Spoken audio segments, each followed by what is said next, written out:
How's it going, guys? Aaron from PhoneDog.com here, and I'm going to be honest with you. I've got to give US Cellular credit where credit's due. They've really upped the ante in the Android department. They have the HTC Desire, the Samsung Mesmerize, the Samsung Acclaim, maybe even an LTE Android phone coming at the end of the year. And then they have this bad boy, the LG Genesis, available now, and it's kind of an evolution between the MV Touch and the MV3. You can see it's got this internal display, the keyboard, that clamshell form factor that you remember, and then the external display. The big difference is it's running Android. So it's kind of this hybrid between a messaging phone and a first-time smartphone for a lot of people. Still pretty feature-packed though. 1 gigahertz processor, 5 megapixel camera, Android 2.2 as well. So is this a device for you? Or if you're on US Cellular, should you go with something like the Mesmerize or the Desire? Maybe one of the slab phones kind of has a bigger display and no QWERTY keyboard. We're going to find that out in the full review. But first, special thanks to my boys at Best Buy. They always do a good job of hooking us up with phones because we give those away to you in our contest. So when you walk into Best Buy Mobile to get any phone for Verizon, AT&T, Sprint, or T-Mobile, you're going to get it without rebates. You're not going to deal with paperwork, anything like that. That's pretty cool. I hate paperwork. You probably do too. So enough of that. Let's get into it. LG Genesis.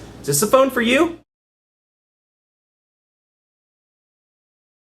Before we jump into Quadrant Standard, let's take a look at some of the US Cellular stuff that comes pre-installed, like My Contacts Backup, which is a pretty nifty little tool from US Cellular. Just like it sounds, obviously it backs up your contacts.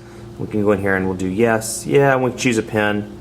1324, that works. 1324. $10 says I forget that. Let's see here. Okay, yeah, let's back it up. So you can see you have this option where you can back up your contacts, and obviously you can do that through Android with Gmail and things like that, but still for people that aren't familiar with how to do that, you do have a nice little application on the phone. Then of course you have your Navigator Deluxe, your GPS stuff, and we'll turn on this location consent and GPS satellites. Now speaking of, I'm not going to run a network test because obviously this isn't running on US Cellular, it's running on Verizon. I'm running in a non-US Cellular coverage area, so it's roaming. So I have it on Wi-Fi, so keep that in mind. That's why I'm not running a particular network test. We can go in here and take a look. Actually, let me show you Tone Room first. We can go over here to Tone Room, see Tone Room Deluxe. I can download, of course, ringback tones, download songs, and things like that. So you get quite a few options. It's nice because US Cellular keeps the bloatware to a minimum, which, outside of those 3 applications and help, that's really all you get from US Cellular. You have a couple of LG things. You get Think Free Office, and then Twitter for LG and a few other things like that. But outside of that, you are pretty clean in terms of bloatware. So you can see Calendar here just to show you how, in a lot of ways it's stock Android. This is a stock Android calendar app. You can see no real modifications there. But like I said in part 1, when you get into some things like the phone, get over here and you see that the numbers have been changed. They're kind of weird little things like that, that it's not quite the full-on LG user interface, but it's more like a hybrid between stock Android and some minor LG customization. Let's run Quadrant Standard, and we'll go down here to that, and let's go ahead and bring it up here in the front. Now I'll talk a little bit about call quality. Now it's interesting, the audio quality is fine. I had no problem hearing my callers. They said the same thing. I didn't really care for the reception. You can see right now, for example, I'm in a pretty strong Verizon area, and I have 1 bar of service. So I'm running 1 bar right now. It's not the best in the world, and obviously bars can be deceiving.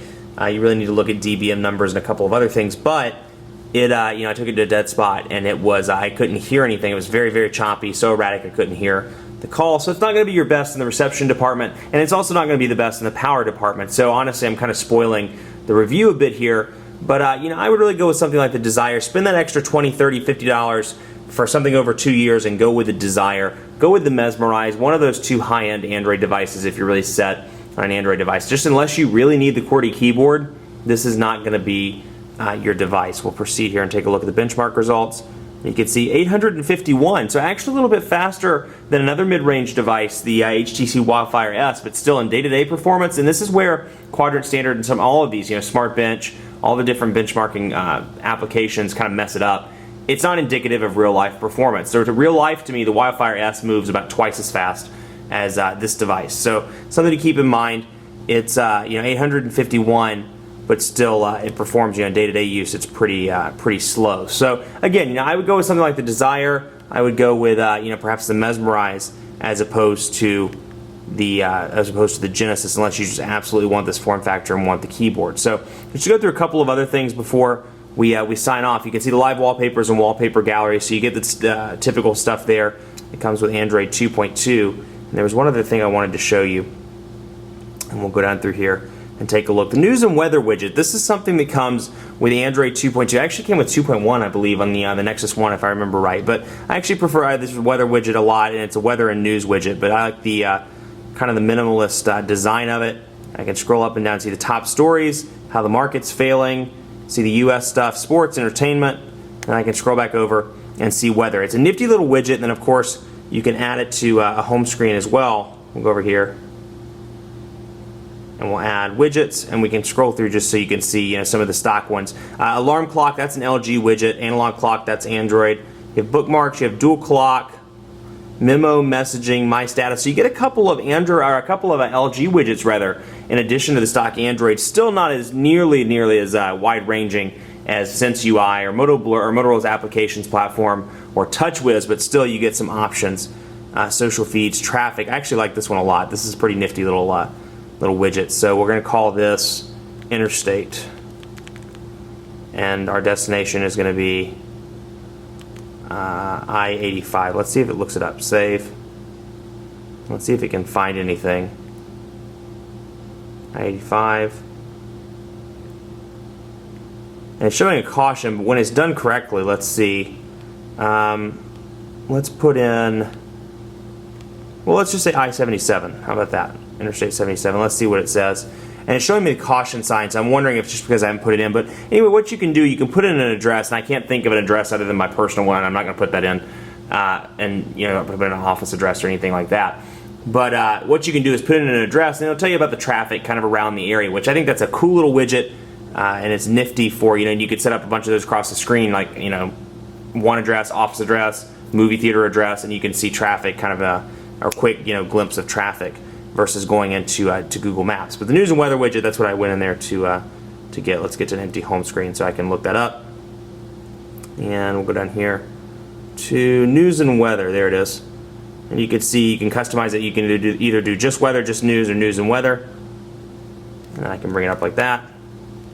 And then I close it. You can see it's there on the home screen. Much more coverage to come on the LG Genesis. PhoneDog.com. We'll have some dog fights with this thing. But again, I would recommend the Desire and the Mesmerize. Spend that extra $50. I know it sounds like a lot up front, but you're keeping this device for 2 years. Spend an extra couple bucks. Get the device that you really like. The Mesmerize, the Desire. Even for a basic user, I wouldn't recommend this device. It's a little bit too laggy and too unreliable. I'd go with something like, again, the Desire, the Mesmerize, maybe even the Samsung Claim. So keep it locked on the site. Be sure to like us on Facebook at facebook.com/PhoneDog for the greatest tech giveaway ever. All you have to do is like us, and you're entered to win. So keep that, keep your web browser locked on that. Facebook.com/PhoneDog. Follow me on Twitter as well, PhoneDog_Aaron, and on Facebook at Facebook.com/PhoneDogAB. Thanks so much for watching. We'll see you next time.